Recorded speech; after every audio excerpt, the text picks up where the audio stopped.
Thank you so much, Madam Chair. And I can tell you one thing that is crumbling for the city of DC was that continuing resolution that defunded approximately $1 billion from them, but I will focus on today's hearing. The Republicans' recklessness and chaotic approach to reducing the size of government has shown us what we've already known. Concepts of a plan don't work.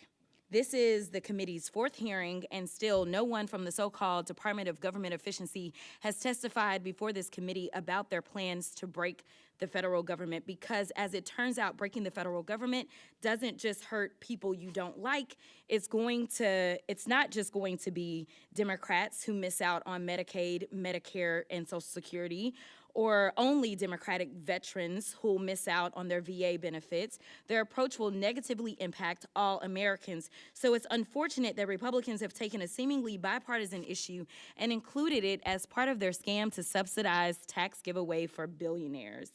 They haven't proposed anything that will improve the efficiency of the government. Instead, they have put the country on a path to a recession and implemented the largest tax increase on Americans in decades through Trump's tariffs.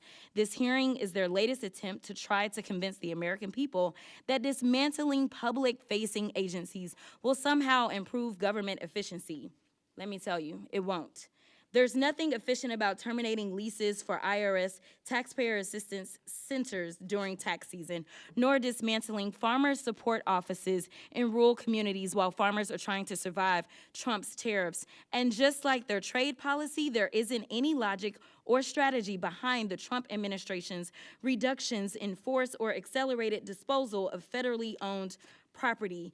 It has been discussed that managing federal property has been on GAO's high-risk list for more than 2 decades. Currently, GAO has almost 60 recommendations that the administration could fully implement, but decided to ignore. And I'm gonna veer off for 2 seconds because all I kept hearing was fire. Fire, fire, fire is what I heard. And as I heard fire, it seems like we are talking about an administration that has been hell-bent on firing government workers. They are hell-bent on engaging in fire sales of our government buildings. And while we are at it, they are lighting the Social Security on fire, Medicaid on fire, Medicare on fire, 401ks on fire, Department of Education on fire. And instead, what we need to light on fire are Trump's tariffs. In fact, we could probably go a little bit further and fire this incompetent administration. But if we are going to talk about efficiency and worry about some solar paneled whatevers, let's talk about the fact that as of March 30th, Trump's golfing has cost us approximately $26 million. And the last time I checked, we're not getting anything in return for that. So I will get back on my remarks, but I just wanted to point out that maybe we need to talk about the president and his golfing habits. In fact, he decided that he was going to golf as the markets were tanking. He decided he was going to golf instead of receiving 4 heroes who died serving this country. He has decided that he wanted to play games while the rest of us are really trying to make sure that we can serve the American people.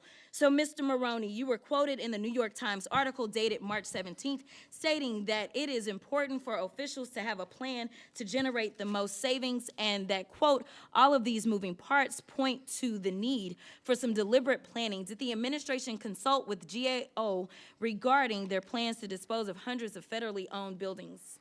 No. In your testimony, you highlight that one of the core issues associated with managing federal property is the lack of reliable data to support decision-making. Is that correct? Yes.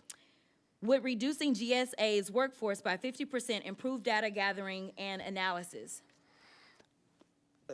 I cannot say they're That's not perfectly correct. fine. We know that we need experts and not idiots, but Mr. Kendall, we will move on. In your written testimony, you state some of the actions of this administration suggest that the administration is not following a strategy designed to save taxpayer money and that the administration seems to ignore agencies' mission integrity. Why do you think that? In the You list got of 20 seconds. But in the I'm list giving of it to you. projects, there were a couple score Social Security offices, IRS, taxpayer service offices, which those agencies, those end user agencies wanted, and yet the administration is canceling those leases. So it does imperil mission accomplishment. Thank you so much. I'll yield back. The general